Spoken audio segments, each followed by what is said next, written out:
Good morning to all gathered students, support staff, faculty, administration, and distinguished guests. I want to welcome you to this virtual community event entitled Bettering Our Land, a call to action against injustice. My name is Edgar and I'm the spiritual care coordinator for the university. Before we begin this morning's ceremony, I would like to acknowledge the traditional territories upon which this community stands.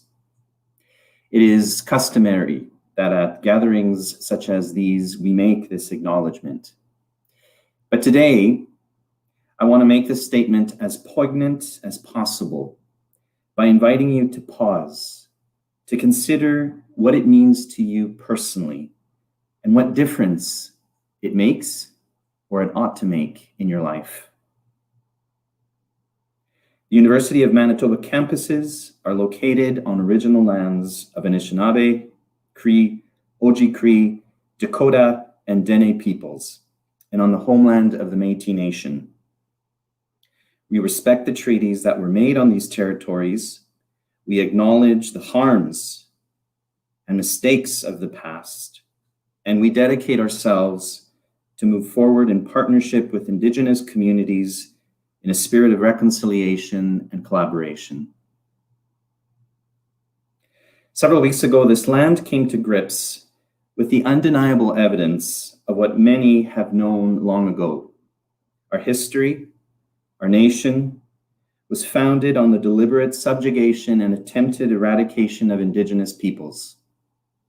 From Kamloops, British Columbia, to Cowessess First Nation, Saskatchewan, the recovery of children's remains proclaims a tarnished legacy of racism, hatred, and injustice. To be clear, this is not simply the picture of our past, but the overwhelming pain and lingering effects we carry to this very day. Their memory confronts us, implores us to consider how we, treaty people, will make things right and build a safer, more equitable land. The same question has been asked of us again, this time in the face of the heinous murder and terrorist attack inflicted against the Abdul family in London, Ontario. Terror perpetrated against Canadian Muslims whose home this is, here in this corner of Turtle Island. While the impacts of these terrible events vary, we all feel it. No one is left untouched. Out of the shock and sadness, the numbness and disbelief, the rage and the deep grief, questions arise. How can we better our land? How can we, Indigenous, settlers, newcomers, move forward in a true spirit of reconciliation and collaboration? It is why student leaders and support staff, students from the Indigenous Students Association, the Métis University Student Association, and the Muslim Students Association have collaborated to organize this event and bring our community together. It is their hope that in doing so, we not only acknowledge the past and present injustices of racism in all its forms, anti-Indigenous, Islamophobia, anti-Black, anti-Asian racism, but that communally we recommit to author a new legacy. For members of these communities, this will involve the need to grieve and to heal at their pace and in their own ways. For others, a different type of healing is required. The kind that comes from leaning into and sitting with discomfort. It will involve self-initiated education that is not dependent on having others do their work for them. The way forward calls for self-responsibility and attentiveness to what it personally means to embody justice. With me today is a diversity of students, support staff, faculty, administration, who will share personal reflections, including their hopes and their aspirations for how they would like this community to move forward. It is our hope that in listening, we are all motivated to stand and embody lives of justice. To help us center and prepare ourselves for this time, I would first like to invite the university's elder, Wanda Murdock, to share an Indigenous prayer. UM student Abdurrahman al-Jammal will then recite a surah, a reading from the Qur'an, followed by Meghan Young, Métis University Students Association Treasurer, who will read a piece of poetry. Elder Wanda. Tansi, Nikon is Kulchyski squel. First of all, I want to thank Creator for this beautiful day, this beautiful morning that He granted us. And again, I want to start off with a smudge to bring some positive energy to each and every one that is out there that is having a difficult time during this time. And what the smudge represents is grandmother, the sage that we pick. Also the shell represents teachings when it comes to talking about shells. With this, I wanted to bring blessings to each and every one, and in a holistic way, in all ethnic backgrounds. And this is what we need more in our life, is diversity, and to come together and communicate together, worship together, walk together side by side, and to remember that creation is the universe of everything. So with that being said, I'd like to read these things that I collected over the years working with people. It says to keep an open heart. Everywhere you go these days, people are hurting and are being discouraged. Many have broken dreams. We've made mistakes along the ways. Sometimes our lives get really confused. What we need is God's compassion and His unconditional love.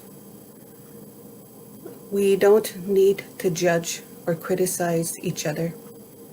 Really, what we're looking for is a friend, somebody who will be there to encourage us, who will take the time to listen to our stories and genuinely care.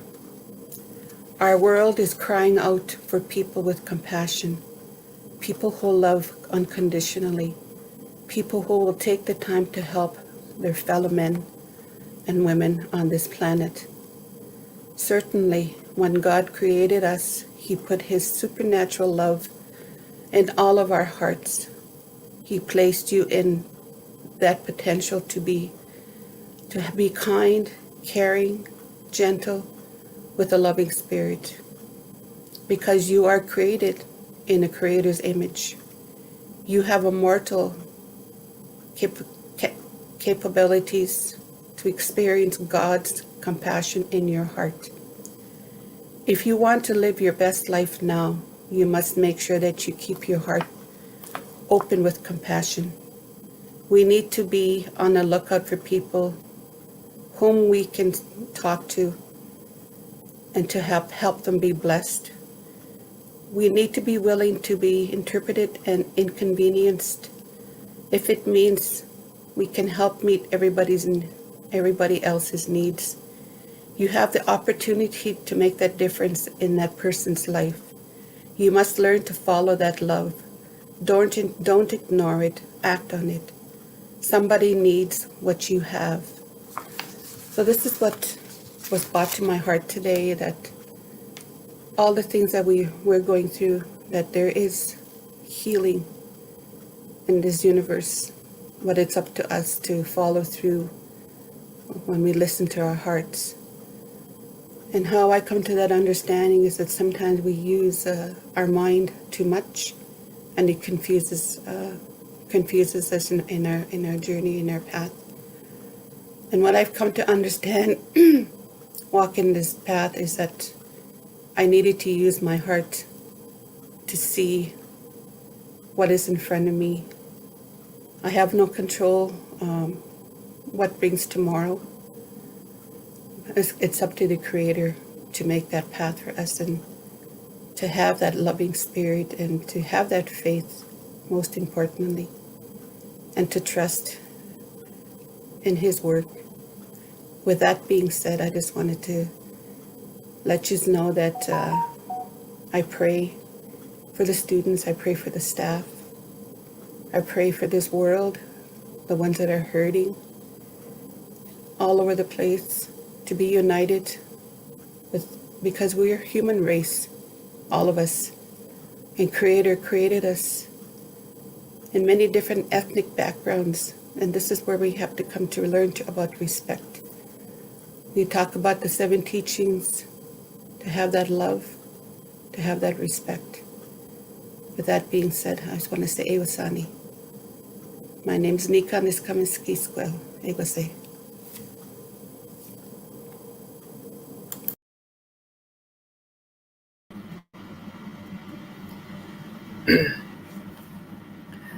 أعوذ بالله من الشيطان الرجيم. يا أيها الذين آمنوا استعينوا بالصبر والصلاة إن الله مع الصابرين ولا تقولوا لمن يقتل في سبيل الله أموات بل أحياء ولكن لا تشعرون ولنبلونكم بشيء من الخوف والجوع ونقص من الأموال والأنفس والثمرات وبشر الصابرين الذين إذا أصابتهم مصيبة قالوا إنا لله وإنا إليه راجعون أولئك عليهم صلوات من ربهم ورحمة وأولئك هم المهتدون. أعوذ بالله من الشيطان الرجيم. يا أيها الناس إنا خلقناكم من ذكر وأنثى وجعلناكم شعوبا وقبائل لتعارفوا إن أكرمكم عند الله أتقاكم إن الله عليم خبير. صدق الله العظيم. O you who have believed, seek help through patience and prayer. Indeed, Allah is with the patient. And do not stay about those who are killed in the way of Allah. They are dead. Rather, they are alive, but you perceive it not. And we will surely test you with something of fear and hunger and loss of wealth and lives and fruits. But give God tidiness to the patient, who when disaster strikes them, say, indeed we belong to Allah, and indeed to Him we will return. Those are the ones upon Him are blessing from their Lord and mercy, and it is those who are rightly guided. O mankind, indeed we have created you from male and female, and made you peoples and tribes, that you may know one another. Indeed, the most noble of you in the sight of Allah is the most righteous of you. Indeed, Allah is knowing and aware. Thank you.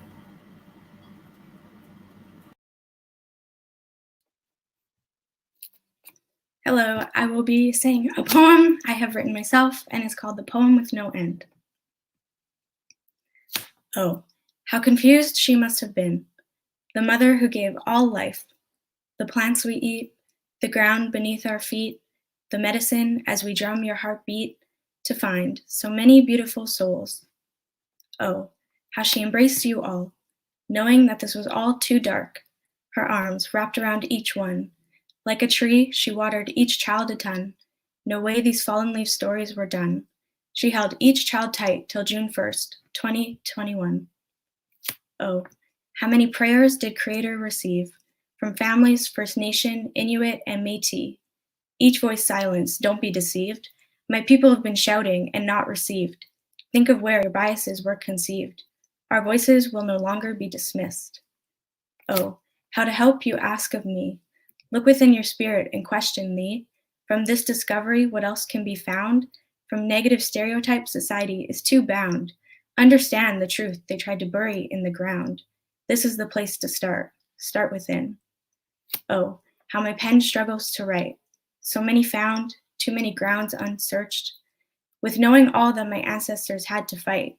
But here today, I promise with all my might to endure a mission with no end in sight. I invite you all to join hand in hand till justice is served and reconciliation can begin. Until then, we speak again. Until then, this poem has no end. Thank you.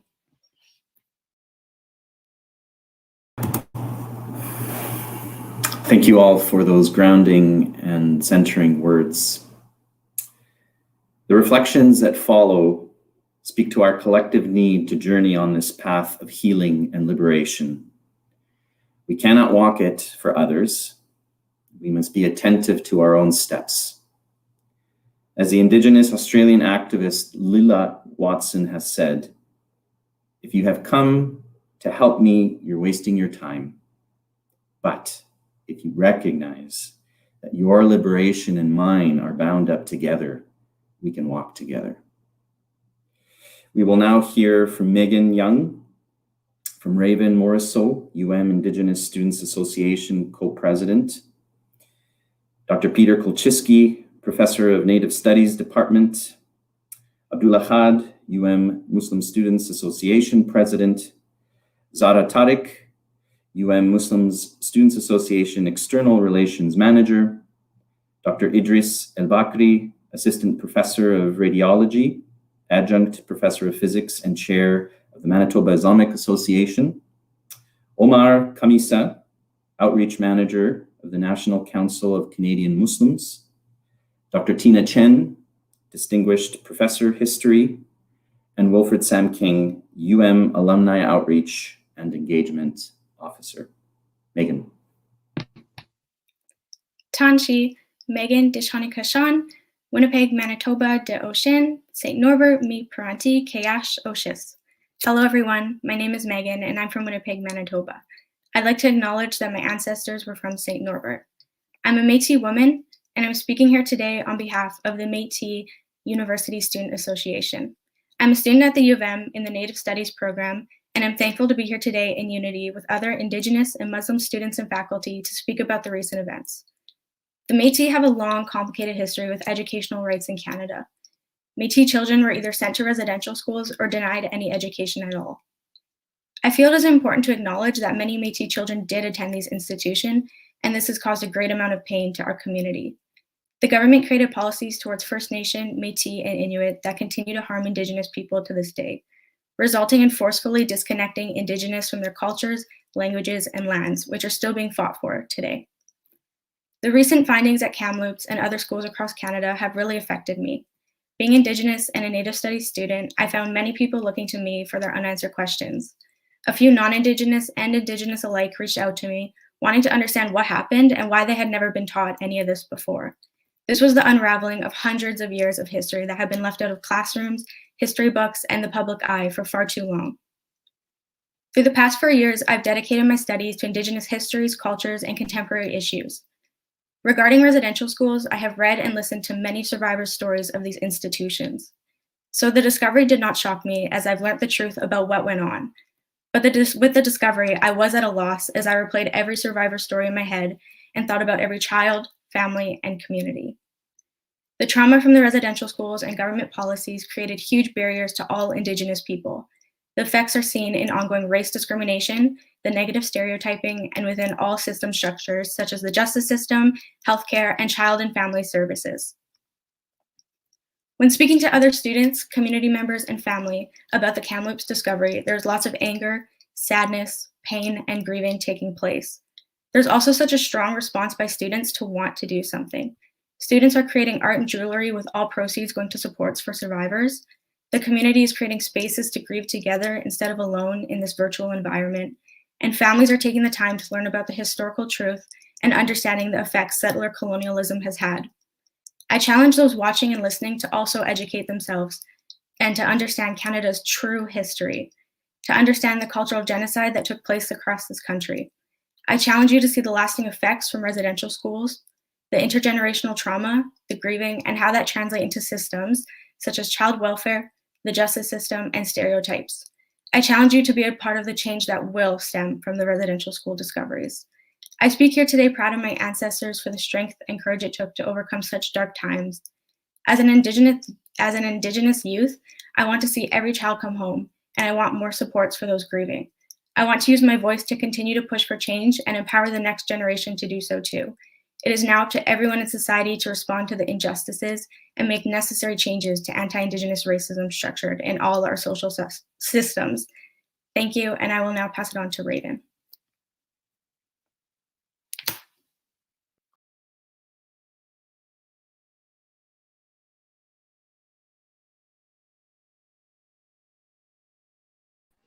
Sorry, I was muted. Tansei, hello everyone. My name is Raven Morrisseau. I'm a Korean Métis student in the Faculty of Arts here. I'm from Winnipeg, but my family is from Grand Rapids in Crane River, Manitoba. And today I'm here on behalf of the University of Manitoba's Indigenous Students Association. I am thankful for this opportunity today to speak on anti-Indigenous racism, but also to learn more about Islamophobia here in Canada. I believe this event is important, especially with the recent events these past months. It is critical that we address these ongoing acts of racism. These past few weeks, with the numerous discoveries of unmarked and mass graves at former residential schools, have put me at a loss for words. Indigenous people have always known about the horrible things that occurred at these schools, but have always been silenced or pushed to the side when they try to address these. But thankfully, now these discoveries are bringing light to that. But it does not make it any easier on the Indigenous community. All Indigenous people are grieving and processing in different ways. Some are going to be very vocal about it, whereas others are going to need time and space. And that is okay, as this is going to be a long journey ahead. Our hope is that all former residential schools and the surrounding areas will be searched. Our children deserve to go home. Our children deserve to stop being a memory that Canada constantly sweeps under the rug. Canada has had a long history of trying to hide the genocides of Indigenous peoples through their many institutions.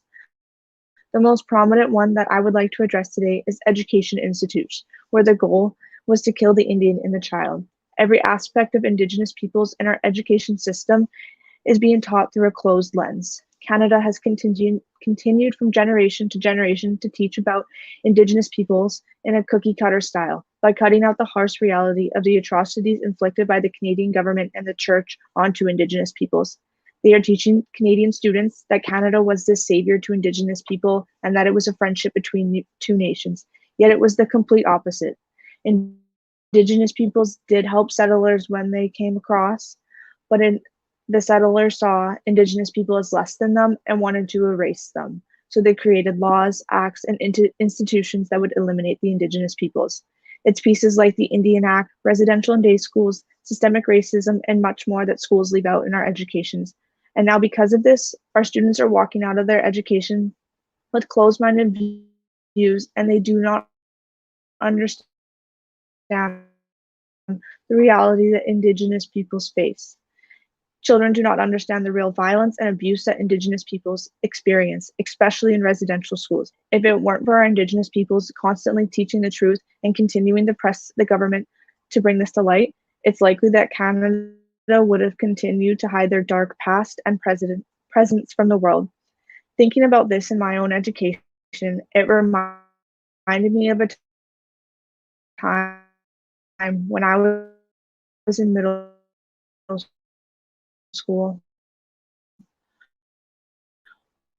when we touched on residential schools briefly.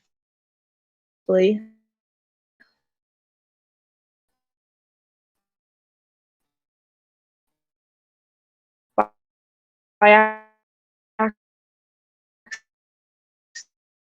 accident, my teacher had clicked on the wrong video in class, and the video had been from.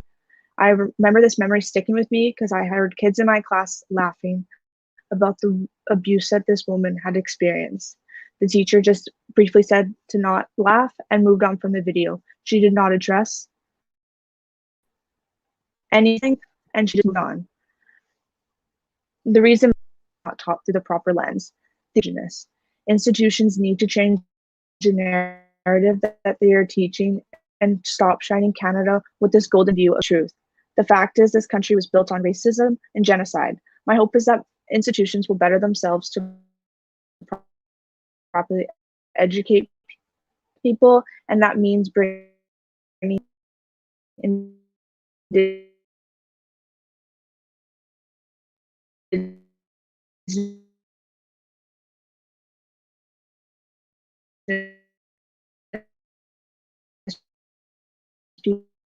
people into education and teaching the proper narrative. I want our for future generations to learn the truth and to not walk out into the world with a closed lens view of the world. On top of that, I want our current generations able to donate to any survivors funds. Please do. Or locally, you can donate a pair of shoes in front of the legislative building in honor of the 751 children found in Saskatchewan. Ego say.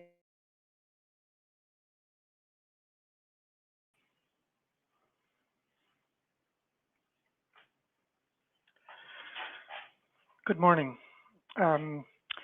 I come from humble people, actually. I'm a non-Aboriginal person, but I grew up in northern Manitoba and I come from humble people.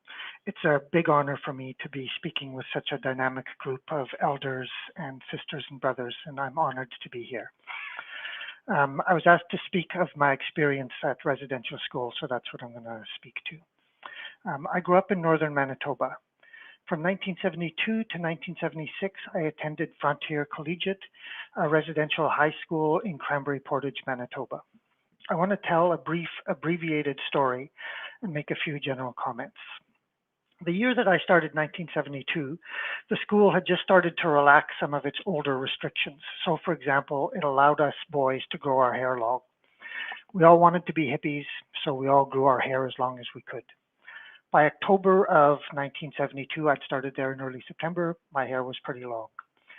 So one day, late October, I'm walking down Highway 10 from the nearby gas station, having bought a Pepsi and a bag of chips that I could read and eat with, which is the great pleasure of life for me. As I was walking down the road, a car pulls up beside me and sort of crawls along beside me, and it's four white guys. Clearly, they've been drinking, and they asked me to get in, come along. I'm like, no, I just want to go and read my book. They're like, come on, we'll have a good time. Get in, get in. I don't know these people. I just want to go back to my room and read my book. And so they're sort of trying to persuade me, and I'm saying no. And at some point, as I turn my head and I'm saying, I really don't want to go with you guys, I see someone from the back seat lean forward, say something to the driver, and then they peel out of there, actually spitting up gravel that just about hits me, and they're gone. For some reason, such a trivial incident stayed with me. And, maybe a month or maybe even a year later, I realized, okay, what was going on there was they thought I was a girl. They thought I was female. And the guy leans forward to tell the driver it's a guy. And so then the driver, in all masculinist fury, peels away. About maybe almost 20 years later, I realized that this event had happened to me almost like 11 months after the brutal assault and murder of Helen Betty Osborne on that same highway, Highway 10, about 100 kilometers to the south of me. 4 guys picked her up in a car. And of course, they were not apprehended for a long, long time afterwards. And then even some time after that, it came to me that perhaps my whiteness, and certainly my gender being male, may well have saved my young life in 1972. These could well have been the 4 same guys or the same kind of guys up to the same kind of problems.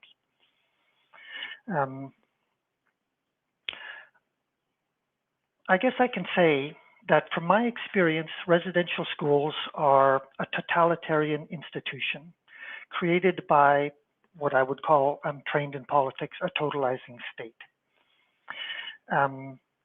And I can say that this is part of a system that we can call capitalist settler colonialism.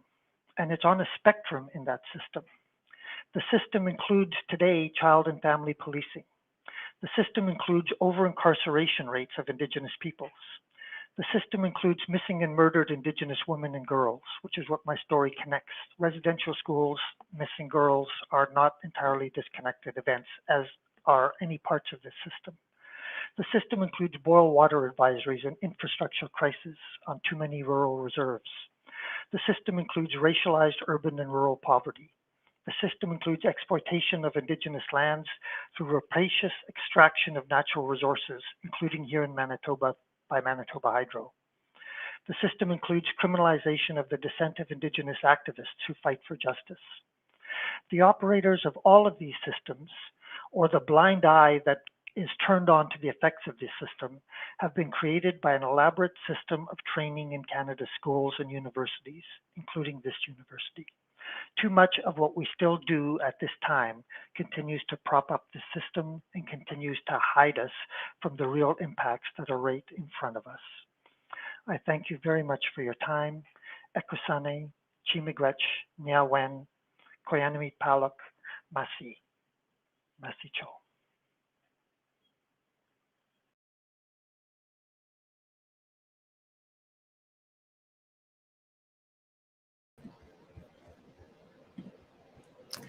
Assalamu alaikum wa rahmatullahi wa barakatuh. May the peace, blessing, and mercy of Allah be upon all of you. Bismillahir Rahmanir Rahim. In the name of Allah, the most merciful, the most kind. I want to start off by thanking you all for taking some time to attend today. We hope you are all doing well. My name is Abdurrahman. I'm currently an international student from Bangladesh. I'm doing my final year in economics, and I'm also currently the president of the University of Manitoba Muslim Student Association. We have gathered here today as a community in the light of recent events that have occurred in our community at large in the month of June, a series of tragic events. One of them was on June 7th in London, Ontario, where the 5 members of the Afzal family who were out for an evening walk were hit and run by Nathaniel Weltman with his pickup truck. On June 15th, we witnessed the attempted attack by 2 men who wanted to illegally enter the Islamic Institute of Toronto. There were several violent threats, including bomb threats against the institution. On June 23rd, there was a brutal assault by a man on 2 adult females wearing the hijab, who were walking in broad daylight. One of them got knocked unconscious, and the other was threatened with violent racial slurs with a knife on her throat in Edmonton, Alberta. On June 25th, 2 days later, there was an attack on a Muslim man who was assaulted and had part of beard cut off in the early morning in Saskatoon.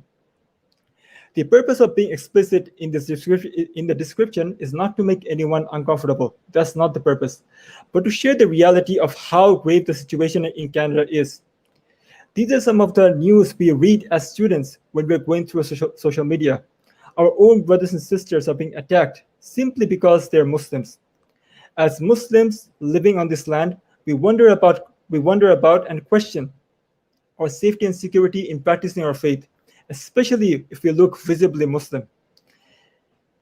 It can be even more traumatizing for international students who are residing here alone without their family members.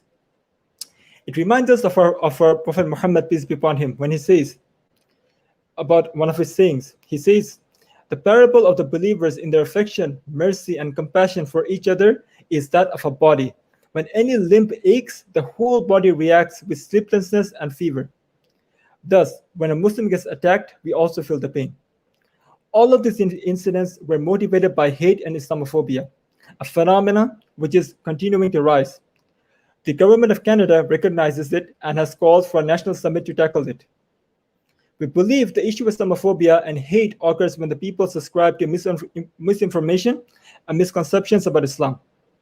They read wrong information about Islam in media outlets and are not checking the information with the Muslim community about the authenticity of it.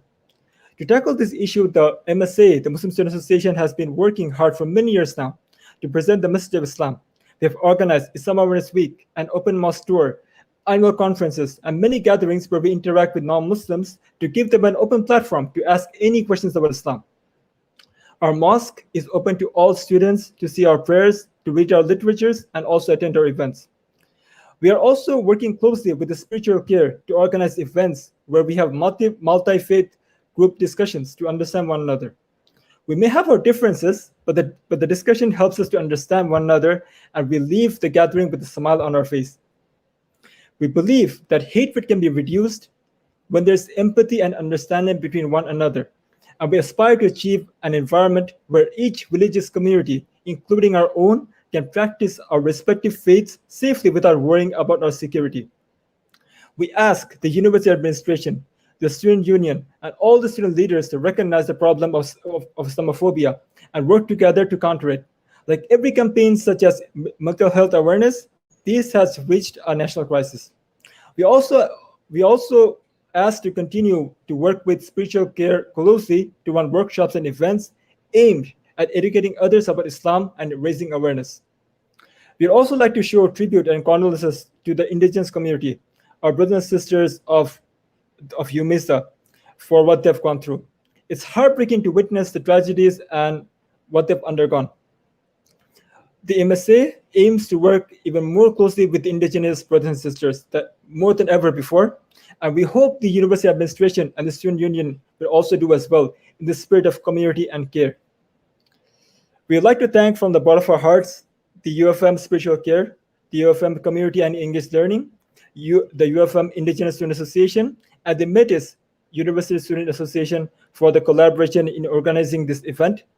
Thank you for taking the time to listen and for the opportunity to speak. We hope we can all work together to foster an environment where there's no hate and Muslim students can practice their faith peacefully. Thank you. Assalamu alaikum. May peace and blessings be upon you. I want to begin by thanking you all for coming. Today we gather in mourning, remembrance, and reflection, and most importantly, as a call to sustainable and steadfast action. This year has been extremely heavy and very emotionally draining for a lot of us. The news seems never-ending and overwhelming, but we all know this may just be the beginning. The Islamic viewpoint on death is not very negative, and as Muslims, we're told not to fear death, but rather live in preparation for it. Islam represents a rather holistic view of death and symbolizes it as a passage into secondary life of the grave before we enter the final life of the hereafter. When people pass away as Muslims, we say, "To God we belong, and to Him is our return," and to each other as a form of expressing our condolences, and as a reminder that life was not something we own, to be upset that it was taken away from us. Our mourning is limited to a certain time period as well to help us move on and to continue to appreciate life and our loved ones that have passed. Time and time again in sermons and in teachings, we're told to live our lives as if we are travelers or those passing by, because our time on earth is as short as that between the call of prayer that's given in our ears as Muslim children after birth and the prayer which is prayed as a part of our funerals. We are motivated by it to make the best of life and do and spread as much good as we can as in the preordained time we have. However, we can't ignore what affects us all. Our community is hurting and is victim to injustice, hate, and terrorism around us, and we require your support standing now to change this. We must not tolerate no more hate in our circles against any one of us. On authority of Abu Sa'id al-Khudri, may Allah subhanahu wa ta'ala be pleased with him, who said, "I heard the Messenger of Allah subhanahu wa ta'ala say, whosoever of you sees evil, let him change it with his hand. If he's not able to do so, then let him change it with his tongue. If he's not able to do so, then with his heart. And that is the weakest of faith." The violent murders of the Muslim family in London, Salman Afzal and his mother Madiha and his wife Madiha, and his daughter Yumna, is disturbing and unfortunate. They didn't deserve to have their lives cut short because of hate. As a hate crime and an act of terror, it really forced me to pause and reflect. I myself am a visibly Muslim woman, and it could have been me or anyone I know instead of them in any given moment. I consider myself to be extremely lucky that although I've lived my entire life in Winnipeg, and my family is visibly Muslim and of Pakistani origin, we have had very minimal experiences with Islamophobia and many good interactions than bad. This is why the news coming out of London, Ontario, is very disheartening, and all across Canada is more shocking to comprehend than anything else. We've had many good experiences, and I consider myself a very proud Canadian Muslim Pakistani and an active member of my community. It's very difficult for me to comprehend and understand how another fellow Canadian could hate someone like me so much based on just my beliefs and the way I look to have killed me while I was out on an evening walk, which is something that many of us, my family included, absolutely love to do. I do that regularly. I walk around my hijab and my traditional clothes. It's the epitome of injustice and ignorance, a clear sign of lack of education, exposure, and tolerance. There is a clear structural bias that exists, and that's proven in the words of hate-filled leaders, discriminatory bills in the parliament, and the profiling of Muslim charities by the CRA. Now this is happening here at home in Canada more often than not. Then we must take action to prevent this. It feels close to home and it's very personal. This is the result of years and years of bias, full of propaganda, poor leadership, fear-mongering politics, and media coverage that causes Islamophobia and violence like this. Terrorism, violence, racism, white supremacy, hate crimes, and hate speech are alive and well today in Canada, and that there is leadership at all levels globally that's allowing it not only to breed in our society, but continue without repercussion and take away the lives of our brothers and sisters, our elders and youth. It exists from coast to coast of this country, and the personal accounts I've heard from people experiencing Islamophobia are terrifying. We must hold our leaders accountable for what they say to promote hate, and recognize that many of us carry privilege to be able to initiate change safely while others suffer. If you watch the emotional vigil kept for Afzal's family in London, Ontario, you must have heard one of the speakers say what happened in London and what is happening in Gaza, Palestine is absolutely connected to this, and most definitely is. Injustice anywhere is a threat to justice everywhere. We have a responsibility to uphold justice. If you've been keeping up with the news, you'll know that there have been numerous acts of hate against visibly Muslim people in Alberta and Saskatchewan this week. Knives are being kept at the throats of people that look like me out of hate, and you have a responsibility to prevent this from happening again. You must stop this using your words, your hands at the very least, your heart. Line up with what you see and do and believe what you think is right. We have a lot of work to do to remove this hatred from our society, raise awareness, spread education, become strong, inclusive, fair, and just communities for all of us. Our activism cannot be selective and must be intersectional. There is an inherent interconnectedness in nature of social categorizations regarded as creating overlapping and interdependent systems of discrimination or disadvantage. Al-Noman ibn Bashir reported, the messenger of Allah subhanahu wa ta'ala, peace and blessings be upon him, said, the parable of believers in their affection, mercy, and compassion for each other is that of a body. When any limb aches, the whole body reacts with sleeplessness and fever. From Indigenous injustice in Canada to Asian rights to Palestine to the Uyghurs in China, to the farmers of India to Colombia, to the Black Lives Matter movement to Kashmir, to the Kurdish movement, to anti-Semitism and Islamophobia, and even protecting international student healthcare rights at the University of Manitoba.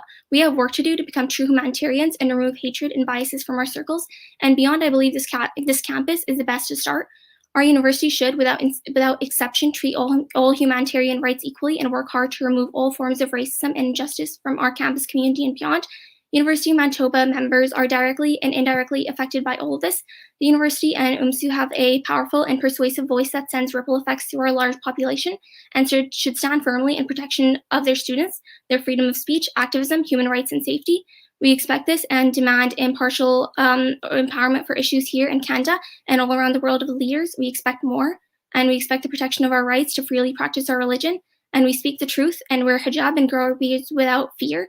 It's our collective responsibility to make Canada as a whole and valuable Muslim communities and particularly safer. I'd like to appreciate the bravery of neighbors, first responders, and the amazing support that we've received and the importance of diversity all around the world, right here and in our own university. Thank you again for all the work that you do, and thank you for being here for us and expressing your support to our community. And it means more to us than we'll ever be able to express. We never have to gather here to mourn lives lost because of hate again. Enough is enough, and may the souls we've lost rest in peace, and may we all be given strength to become better and make our community safer for all. Thank you.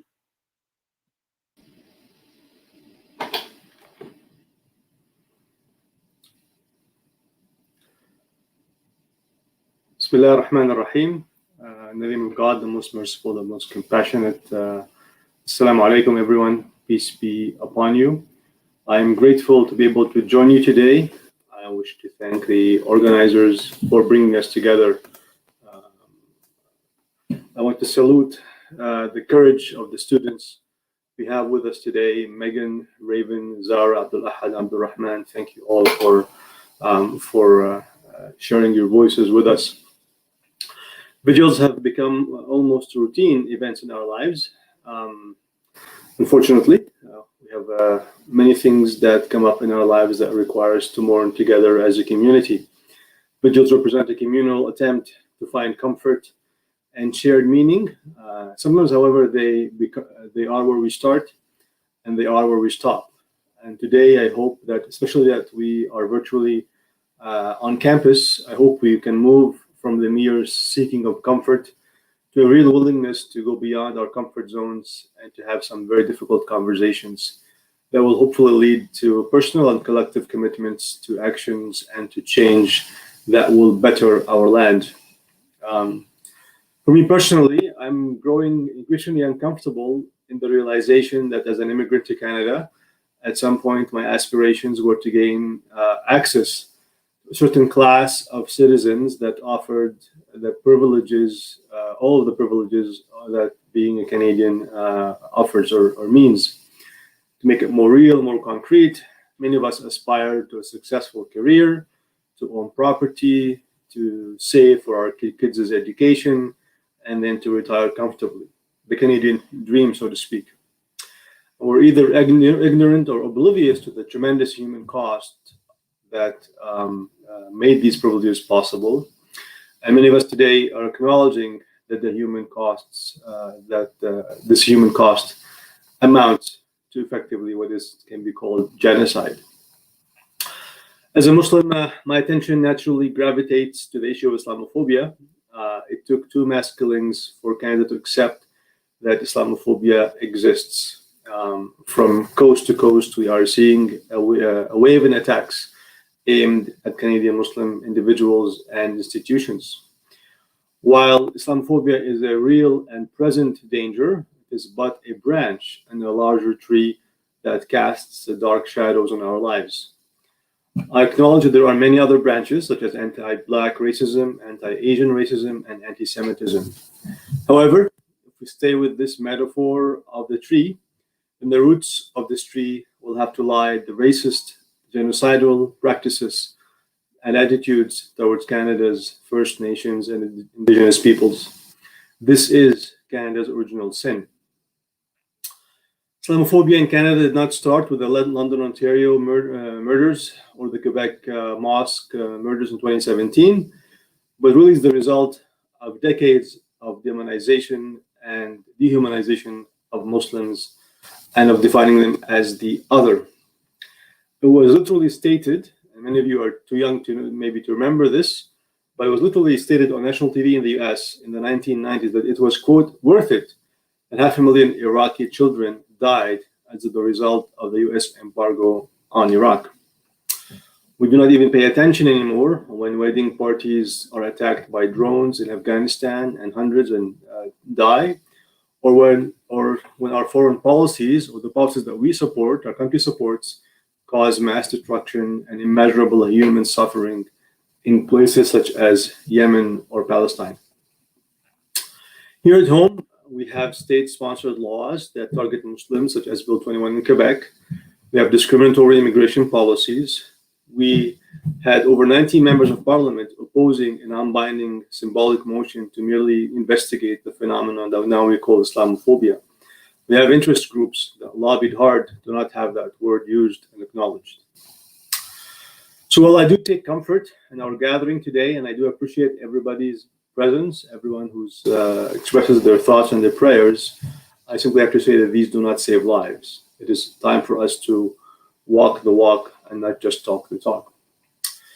Since we're addressing our campus community, I believe the university can play an important role in bettering our land. The university can support the academic study of Islamophobia. The university should make an investment in Islamic studies and increase capacity at spiritual services by adding a resident imam or chaplain trained in Islamic sciences to complement the excellent work that Dr. Natasha Ali has been doing on the mental health side.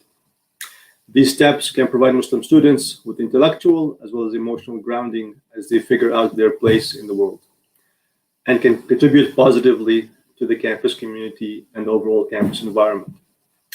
A wonderful model is the collaboration that took place between the Muslim community in Edmonton and the University of Alberta, which led to the establishment of a professorship in Islamic studies, whose holders were very much part of the Muslim community, as they were members of the campus and university communities and rigorous academics. I want to conclude with a word of advice to my younger brothers and sisters who are Muslim students at the university. Advice that I hope will also be of value to others. While our struggles are real and Islamophobia is a real and present danger, let us not be crippled by a sense of victimization and helplessness, and let us maintain our roles as heirs of a great civilization and universal truth. Islamophobia or not, we have an immense task ahead of us in building our community, a community that we all aspire to be a moral force for good, and that will work towards bettering this land, which remains, despite its imperfections, a home to us all. I will leave you with one of my favorite quotes of all time from Dr. Bernard Lown. He says, "If we are to prevail, we must never delegate in the presence of challenge and never whisper in the presence of wrong." Thank you.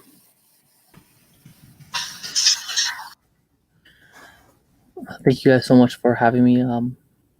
My name is Omar Kamisa. I am the manager of community engagement with the National Council of Canadian Muslims.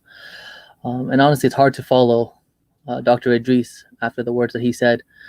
For those, before I even begin, I do want to acknowledge that the National Council of Canadian Muslims is an organization that fights Islamophobia coast to coast across Canada. And we recognize that NCCM and the work that NCCM does takes place on the traditional territorial lands and ancestral lands of the Indigenous people occupied by Canada.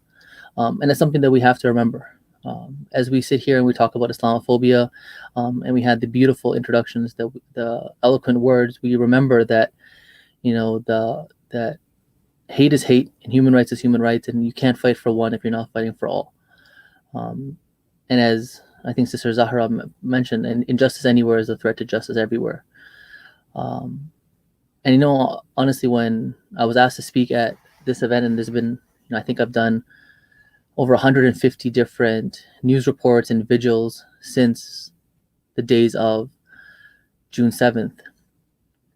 I don't even have the words that can comprehend of just how much pain has been going on since then. The one word that I could describe it as is numbing, right? It's just been a numb feeling since that day.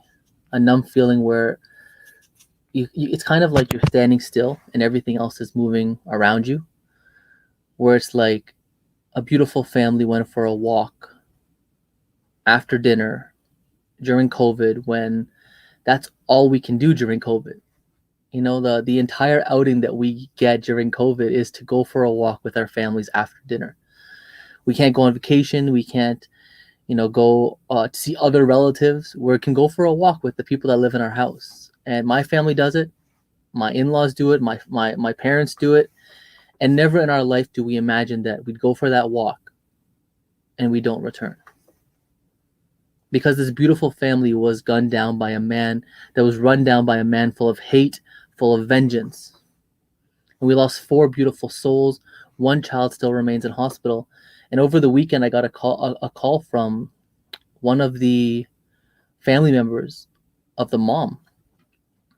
And really, sometimes we kind of forget there's so much more that goes into this, right? So I was in London the Monday after. I was in London all week looking after the family, the community, doing the news reports, the media. And we often forget just how much a family goes through when it goes through something like this.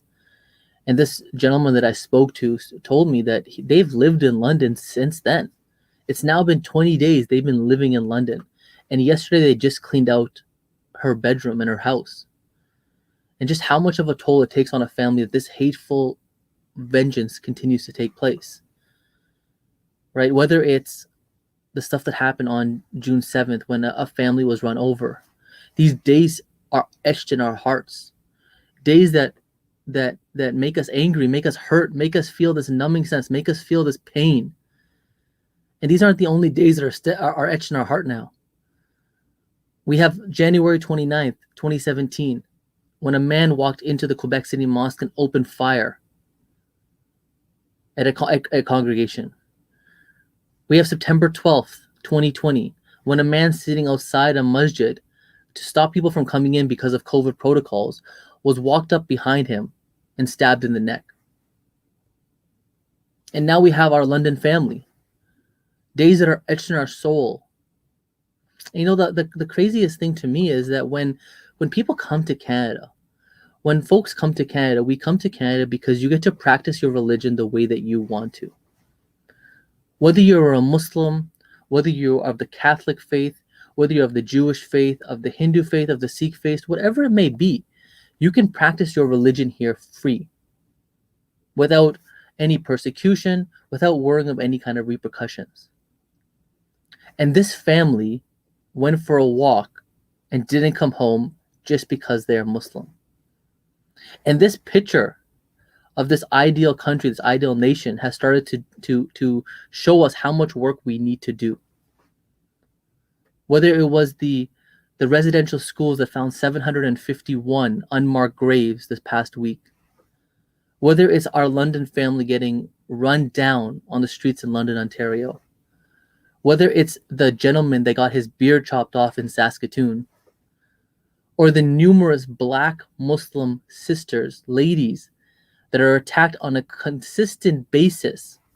Since December, there's been 15 attacks. And since June 8th, there has been 9. At NCCM, at the National Council of Canadian Muslims, we hear about each of these. We're on the ground of each of them. And my heart can't take it anymore. And none of the attacks have been to me or my family, and I can't take this anymore. My heart is breaking every single time something like this happens. And every single time when something like this happens, it hurts even deeper. It hurts even deeper because the reality is that I'm starting to get angry now that our community feels scared to leave their home. That our community, that my wife who wears the hijab and is a visible Muslim, says that when she sees a pickup truck drive by, she's a little bit more attentive to it. Where I get at least 3 messages a day from a hijab wearing sister that says, I am scared to leave my house. What kind of Canada is this? We cannot be satisfied as long as our Canadian Muslim sisters are not allowed to become police officers in Quebec under Bill 21. We cannot be satisfied as long as Canadian Muslims are victims of these unspeakable horrors. We cannot be satisfied when they continually find unmarked graves at residential schools in our history. We cannot be satisfied as long as there's white supremacist groups are allowed to walk with impunity and are not dismantled. We cannot be satisfied as long as our national security agencies are still seem more obsessed with us than those that are killing us. And that is why NCCM, along with other organizations, called for the National Action Summit on Islamophobia. And we were granted that. And that will be happening at the end of July. But this is just the first step.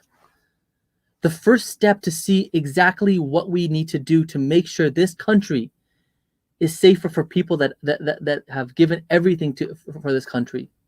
A test of the commitment to end violence, the systemic Islamophobia, the violent Islamophobia, the violent racism, the systemic attacks that have continued to plague this nation. For the people that are living here, the people that are dying in this kind of case did not just fall last week, last year, last month. No matter what that case may be. And this is not something that we can continue to wait. We cannot continue to add another date to this list. We must confront Islamophobia and Islamic violence, not today, not tomorrow, not next year, not next month, but today, for the sake of our children, for our families, and for our community. And I'll end with one final thing, and that is what we can do as students. And what we can do as students is very easy. is to speak out when you see injustice. You know, our sister Malala says a powerful quote, and that is, when the whole world is silent, even one voice becomes powerful. Don't be worried. Don't be scared to speak out when you see that injustice. Don't be scared to speak out when you see something wrong. Speak out against it. Say something against it. When you see somebody being harassed, say something against it. When you see an Indigenous student being persecuted, say something. When you see a Black student not getting the equal treatment, say something. When you see anti-Semitism, Islamophobia, say something. Because your voice is powerful and you can make a difference. Thank you guys so much for having me here today. Thank you guys for putting this on. I leave you with that, and thank you guys for everything that you guys have been doing.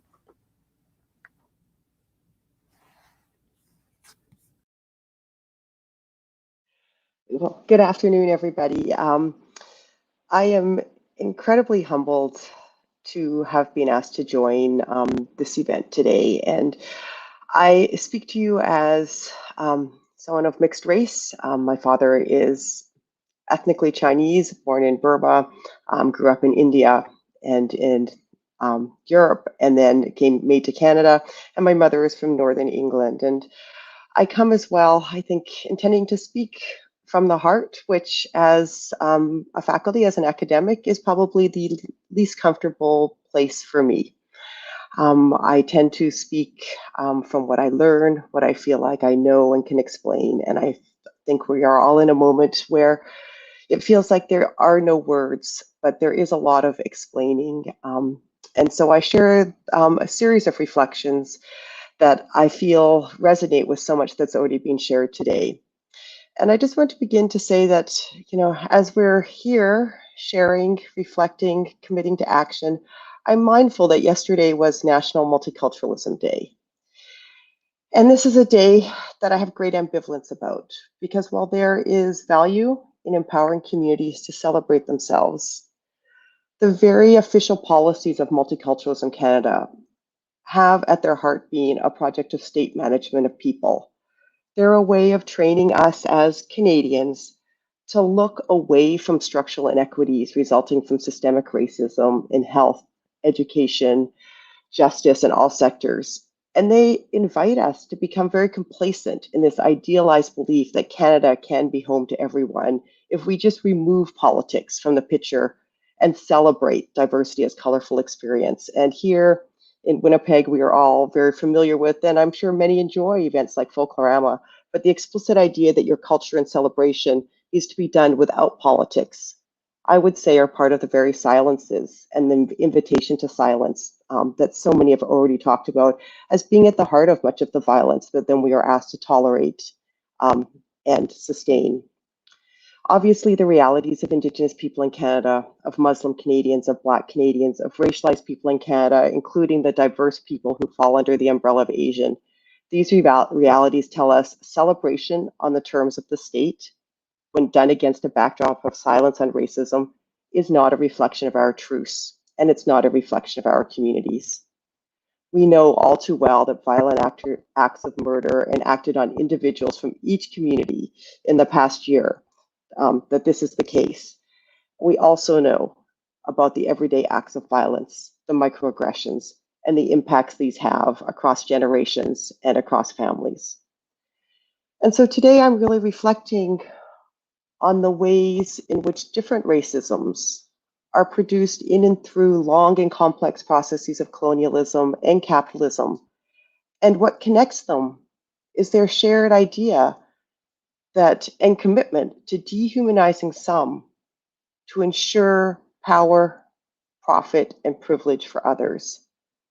I reflect how these have developed into discourses and practices of exclusion that are at the foundation of Canada as a nation, and the individual and state violence perpetrated on those who are perceived as unwilling to strive for the belonging, whether it's through education, assimilation, model minority status, and this has certainly been a huge topic of conversation in Asian communities and the groups I'm part of. Where do we sit with complicity? How has model minority status really worked to divide and conquer in many ways? And so we know that those who don't strive for this, that the violence is enacted on them. As Edgar and so many have talked about today already, these are not processes of the past. They are also our present.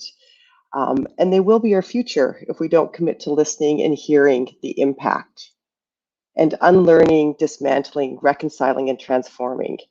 And I guess as I'm listening today, I really am brought back to much earlier in 2021 when the Canadian government declared China's treatment of Uyghurs a genocide. This was understood at the time as a brave international move. But I think what we need to remember is this wasn't so brave, because part of the evidence that they brought forward was the taking of children from their families without any contact, without knowing they were, and the forced assimilationist education that we see happening in Northwest China, in Xinjiang.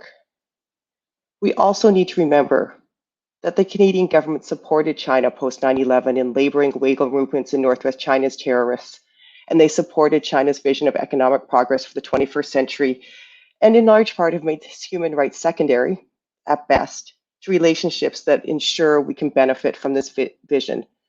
That is, we all became very complicit as members of a Canadian and as people living in Canada of systems of power, privilege, and profit. And I reflect on this because it tells us about all the work that needs to be done. And so I'm really here today to mourn, grieve, acknowledge shortcomings, and to commit to friendships that would be rooted in radical solidarity. That is a friendship that is more than nice words when we all need comfort, but that is one that considers how colonialism, imperialism, and related land dispossession for centuries in Asia created the conditions for global migrations, and ones in which, for those who came to Turtle Island, to Canada, they then made their lives on stolen land, and many internalized the lessons that to belong meant to strive for white proximity and to celebrate our differences beyond politics. My hope, I guess, and as it's been evolving, as we think and learn this last year in particular, my hope is that friendships for the future will find strength in the resilience that we've all built as we've been required to survive racism in Canada. But that we will not make resilience and silence in the face of racism and misogynistic violence a virtue. Rather, we will listen, hear, and learn from each other. And we will know that our solidarity is based in supporting the resistance to systemic and individual acts of racism, so that none of us are silenced by fear associated with violence, and that is only too much part of lived experiences for too many racialized people. Terror requires fear. Fear to silence stops change from coming. And so what I would say is that, I hope we will keep each other in our hearts at all times to ensure that we feel, think, act based on the complexity of relationships past and present, and that we work for bettering our relationships to each other and our land. And as Elder Wanda Murdock began by saying, that in that way we can walk together into the future.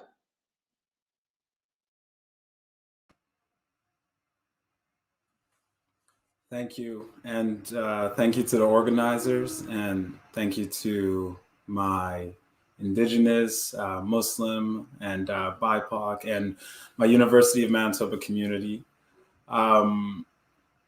When I was asked to do this, I thought to myself, it's been very difficult kind of cycle whereby we have all these community gatherings, and with COVID and with a lack of community that U of M has, that richness, it's difficult to come together on these topics that aren't positive but very necessary.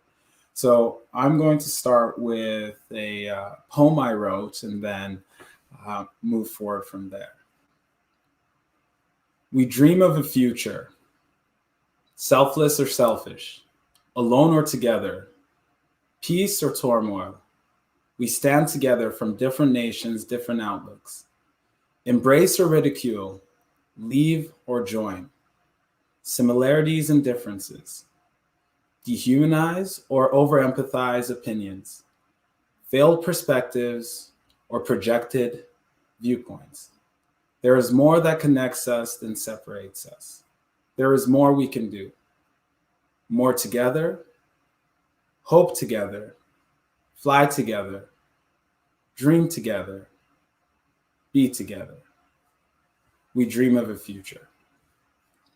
And as I was preparing for today, I started reflecting on 2020, on everything that happened with the George Floyd murder, the rallies, and I wanted to speak about empathy. I wanted to speak about hope, and I wanted to speak about the future, because often when these big tragedies happen, especially with the residential schools, there's a lot of people that become re-triggered, and especially the elders and the people who are in direct relations to some of these horrendous tragedies. And there's a positive to the media, there's a positive to social media, but more often or not, it's the folks that are affected the most. The BIPOC folks, our Indigenous brothers and sisters, our Muslim brothers and sisters. And more often, what ends up happening is they're required to now not only become some form of encyclopedia or all-knowing, but they don't have the time to grieve. They don't have the time to really stop and pause. It's almost like, well, what can we do? How can we change it? And some folks might be ready to just jump right in and be part of those immediate change agents, but some people need time, and they need solace, and they need to reflect on themselves before they can give even more of themselves to others to help through that process. And during the height of the rallies, I was so thankful for the Indigenous Center, McGizzy, all my fellow colleagues and friends and community at the University Center. They gave us a platform to speak and to share, and not in the form of provide us with what we need to do, but more so, how do you feel? How can we better approach what's going on, or just share on what's in your heart? And that's very important, because not everyone is the same. Not everyone mourns the same. Not everyone even builds the same reflections and has the ability to move forward. And a few weeks later, there was a rally for Aisha Hudson, and there was a stark difference there. The hype, social media buzz from the Black Lives Matter rally versus her rally. I stopped and thought to myself, has that same empathy for George Floyd been conveyed for Aisha Hudson? And unfortunately, the answer was no. And I think that's where the issues lie, is when there's overwhelming attention, it is easy for people to come to the table and say, we stand in solidarity, we are your allies. But what's happening when no one's speaking about it? What's happening when governments, other organizations choose to ignore it? And that's where I believe it goes back to these communities, these conversations whereby those who are change agents can share with the larger community. And the University of Manitoba has done a wonderful job doing this. Coming in as a student, I had to address some of my implicit biases and implicit racism. And that's probably hard to hear as a black person, but we all have to address those things. And these community townhouses whereby we get to share make a very big difference. So once again, I thank you all, and I hope we all walk in empathy, strive for connection, and continue to build community. Thank you.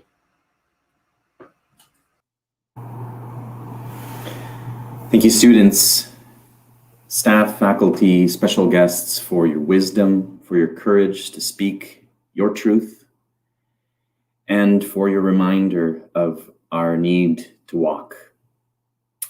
At this moment, I want to invite our community presidents to come and to share their own reflections. I will let you know that, unfortunately, the university's president, Michael Benarosh, is unable to attend. He had intended to do so. In fact, I had seen him backstage here, but because of technical difficulties, he is unable to attend. But he wishes to express his deepest regards and his desire to continue this walk as the representative of the university. We will now call on Dr. Catherine Cook, Vice President Indigenous, Robert Daudet, the Principal for the International College of Manitoba, Brendan Scott, the Student Union President, and Sylvia Sikandar, the Graduate Student Association President. Dr. Cook. Good morning, everyone. Thank you very much for inviting me to be here today and for the opportunity to say a few words. First of all, I'd really like to thank the students and staff. I'm so very impressed with your ability to articulate the issues so clearly. And I know that it is something that probably most of you have considered for most of your lives. Certainly, you have had the kind of relationships and support here at the university that have helped you to gather your thoughts and to really look at what is it that we need to do. The last couple of years have been extremely challenging, particularly the last few months on many fronts.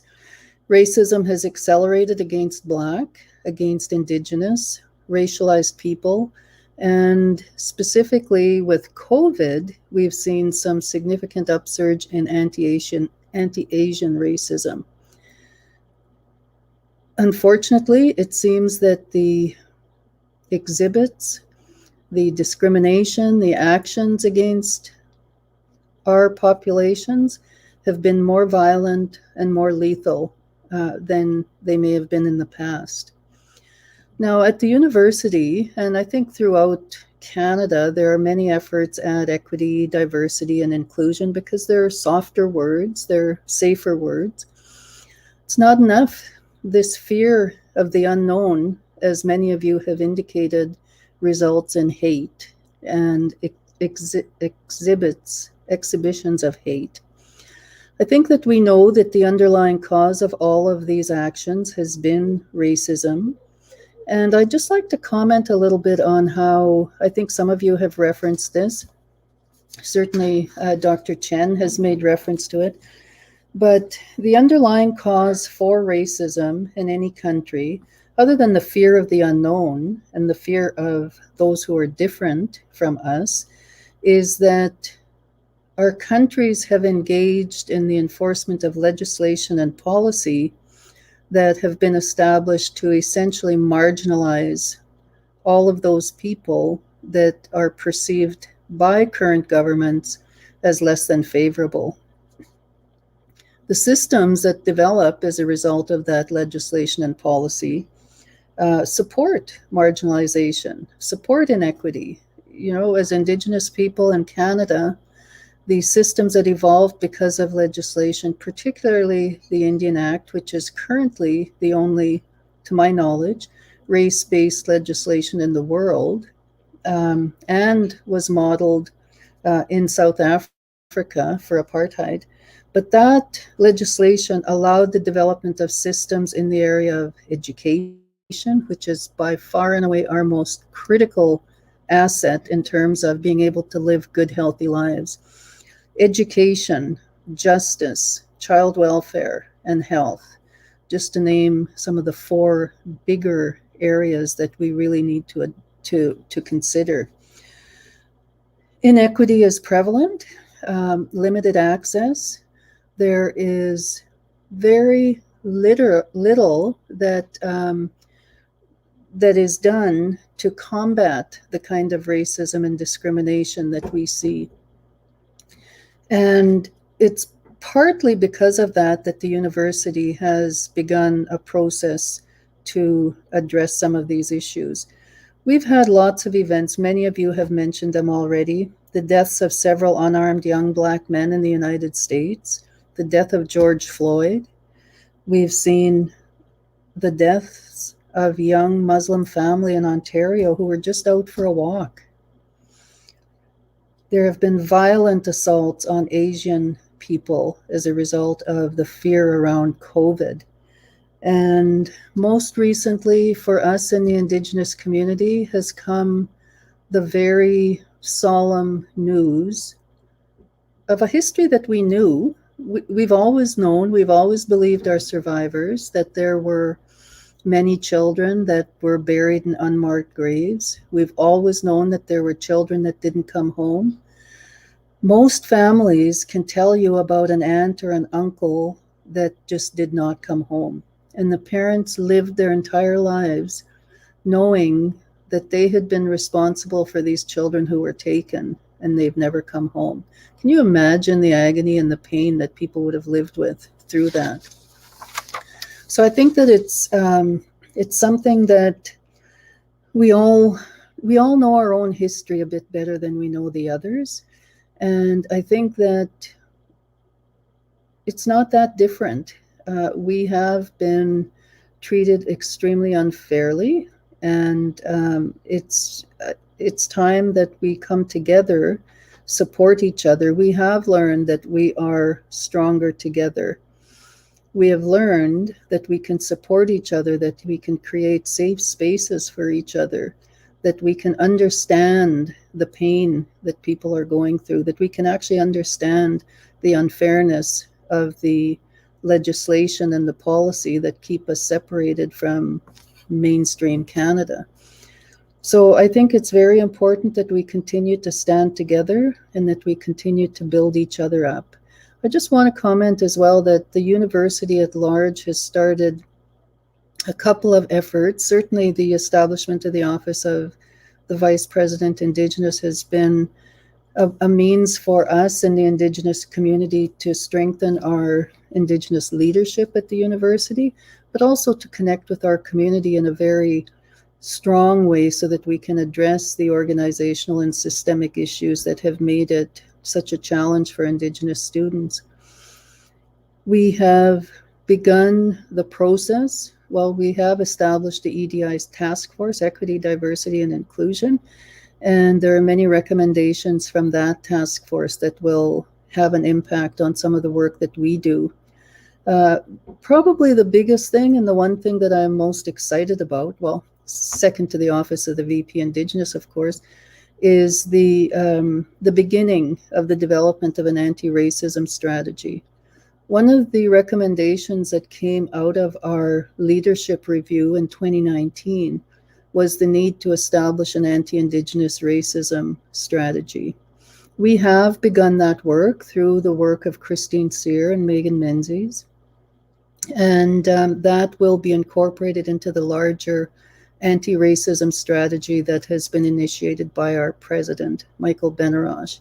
Very well supported by our vice presidents, and I really look forward to the kinds of impacts that we can make. And I would hope that many of you will participate in the development of the content for some of this strategy as well.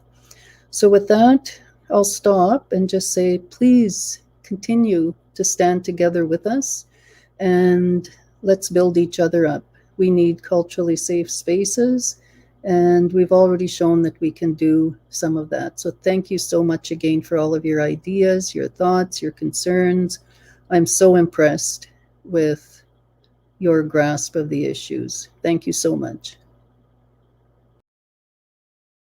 I'd like to start by thanking the community for coming together to organize this call to action against injustice event, and for inviting me to speak on behalf of the International College of Manitoba. Thank you. Over the last several weeks, there has been a series of tragic events taking place, from the recovery of hundreds of murdered children at residential schools, to the Muslim murders in London, to the increased rates of anti-Asian hatred heightened during COVID, and ongoing systemic oppression negatively impacting Indigenous, Black, and people of color. To communities and individuals who have been directly impacted by these tragedies, I extend my condolences. While these events may be the ones that are immediately top of mind, they are not new, they're not unique. They've been the reality for many despite years of denial and oppression of these realities and these circumstances. These events are inexcusable, they're tragic, they're unacceptable. Coming together to have these conversations, taking the time to educate ourselves, challenging our past learnings and those of our friends, our peers, and our colleagues, acknowledging these realities and committing ourselves to be active participants in reconciliation and social justice are critical for the success of mending and supporting our communities. We all have a responsibility to learn of past harms, to acknowledge present issues, and to commit to reconciliation and social justice through thoughtful and intentional action. As an educational organization welcoming newcomers from all parts of the globe, we commit to work in culturally appropriate ways to ensure an inclusive, safe space for everyone, including being active participants in countering cultural, racialized, and other forms of discrimination on campus, in the greater Winnipeg community, and beyond. Thank you.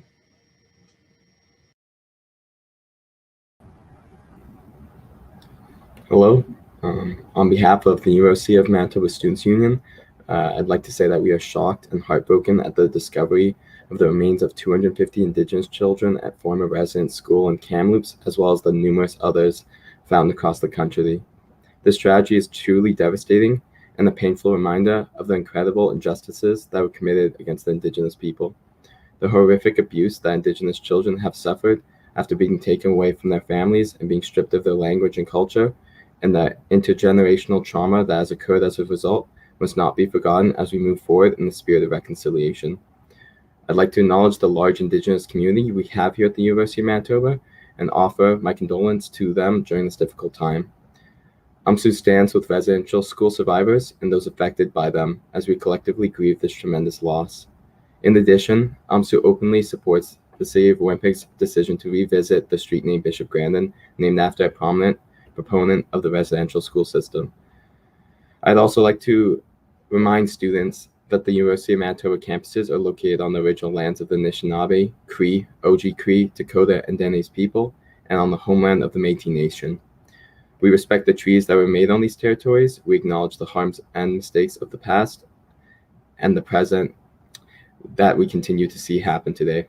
We dedicate ourselves to moving forward in partnership with the Indigenous community in a spirit of reconciliation and collaboration. This past month was Indigenous History Month, with National Indigenous Peoples Day being recognized and celebrated on June 21st, but every day we must strive to reconcile the mistakes of the past. When it comes to the terrorist attack that occurred in London, Ontario, I can't imagine the pain that the Muslim community must feel right now. As someone that lived in London, Ontario, it's extremely shocking to know that something like this could ever happen there. And I just know that the city is hurting as well as the community. I hope that we're all able to band together during this difficult time, and I hope that everyone knows that the University of Manitoba Student Union is here for their students and that there should be no hesitation to reach out. Thank you.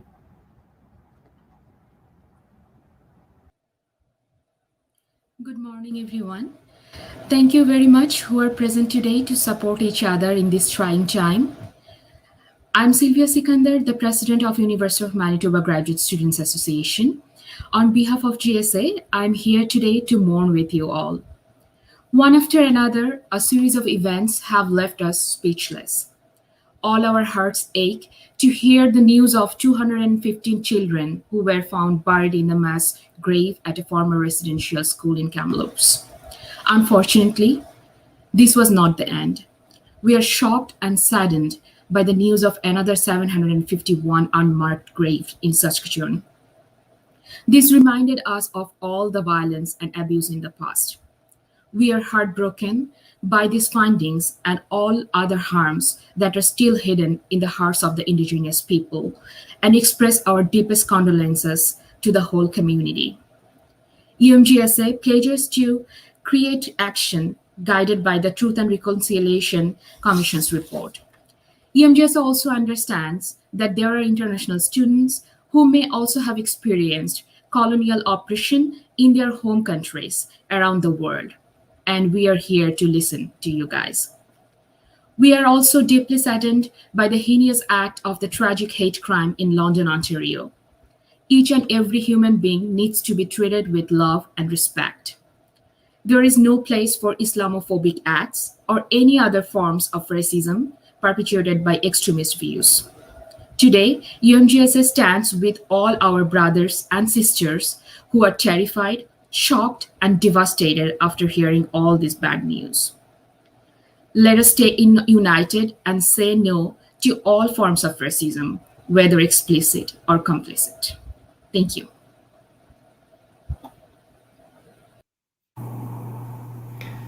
Thank you, administration and student presidents, for your reflections and for your commitment to the work at hand.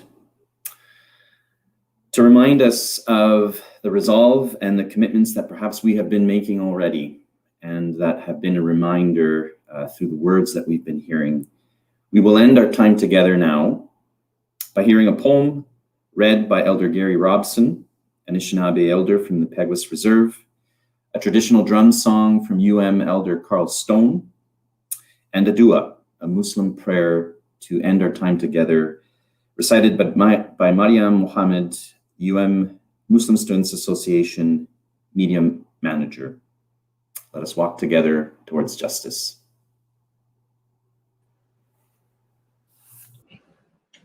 Bonjour. Shoshana Bishidis and Kazmik Nakturim. I am also a survivor of the residential school.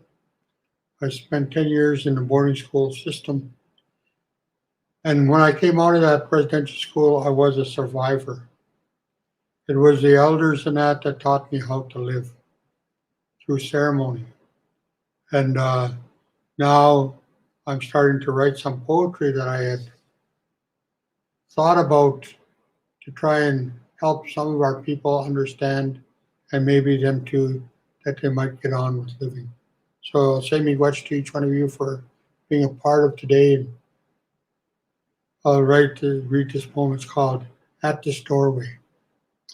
At this doorway stands a pile. This pile is at the doorway of a residential school. Who left it there, you might ask? The children entering, that is who. What is in this pile, you might ask? All that they knew, that is what. Where did this pile come from? It came from the elders, where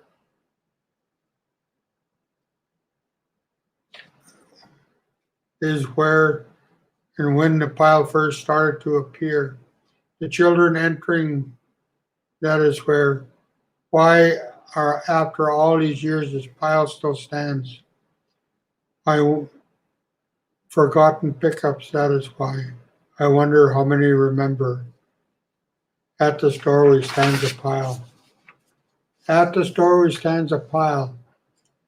Here you can find stories of days gone by, stories of being loved from morning till night, memories of hugs and kisses and a kiss goodnight, relationships like aunts and uncles, grandparents, bro, sis, mom and dad, running, swimming, playing, picking berries, helping, learning to fish, and setting a rabbit snare. I wonder how many remember. At this doorway stands a pile. At this doorway stands a pile. I saw in this pile 7 plans, each waiting for a child. On the floor our language lie, punished if not forgotten. Stories of Grandmother Moon and Mother Earth are there. Our stories of creation and how we came to be here lies. As I look, I am sure Nana Bajou was looking back at me. In this pile there are stories of stars, constellations, and the Milky Way. I wonder how many remember. At this doorway stands this pile. At this doorway stands a pile.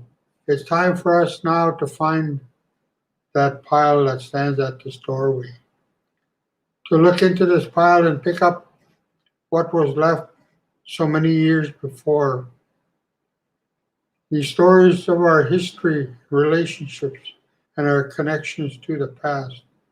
There are morals and values, teachings, and our relationship to all. The joys of hearing our language on the air would make our elders smile. Hold fast to these things from the pile to be passed on for those ones yet to come. I wonder how many remember at the doorway stands a pile. At the doorway stands a pile. I wonder how many remember at the doorway stands a pile. I'd like to say miigwech for each one of you for listening.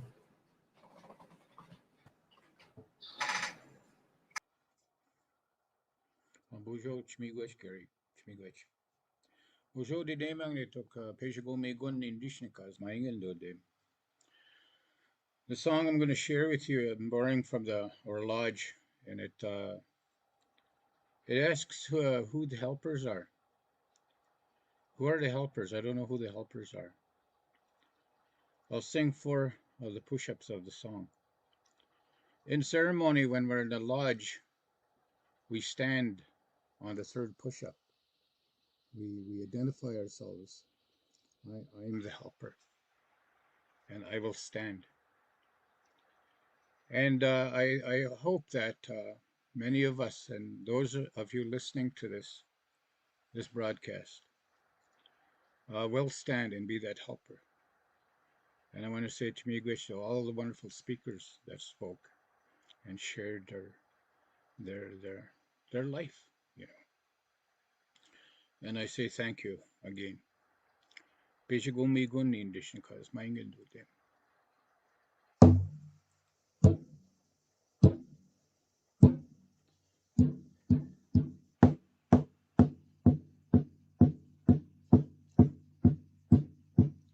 Oshkobe Migoyan Oshkobe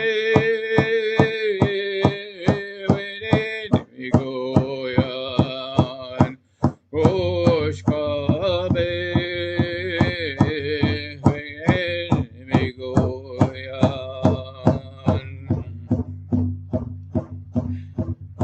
Oshkobe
Chmigwech, the name Magnetok.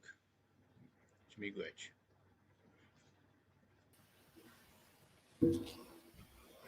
Assalamu alaikum wa rahmatullahi wa barakatuh, and good morning. My name is Mariam, and I'm a second-year student at the University of Manitoba and I'm also a media manager at the Muslim Student Association. Dua is a Muslim's way of asking God for his blessings, for himself or herself, and for others. There are many prayers that are missing from our collective du'as today, so I request you to make the following du'as as an expression of our concern for humanity. I want to begin with the praise of Allah subhanahu wa ta'ala, the Almighty God, and by thanking you all for coming. Allah says in the Qur'an in chapter Ma'idah that whoever kills a soul, unless murder or for corruption done in the land, it is as if he had killed mankind entirely. And whoever saves one, it is as if he had saved mankind entirely. As the world mourns for the loss of the lives of the indigenous children, Muslim families, and the Palestinian men, women, and children, I can't stress the happiness and thankfulness I feel by looking at all of you, a diverse group from all different backgrounds here in solidarity against extremism.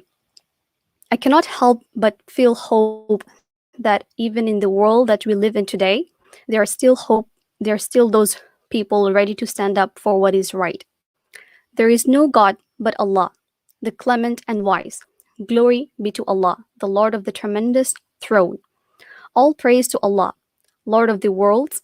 I ask you, O Allah, everything that leads to your mercy and your tremendous forgiveness, enrichment in all good and freedom from all sin. O Lord, we have wronged ourselves, and if you do not forgive us and have mercy upon us, we will surely be among the losers.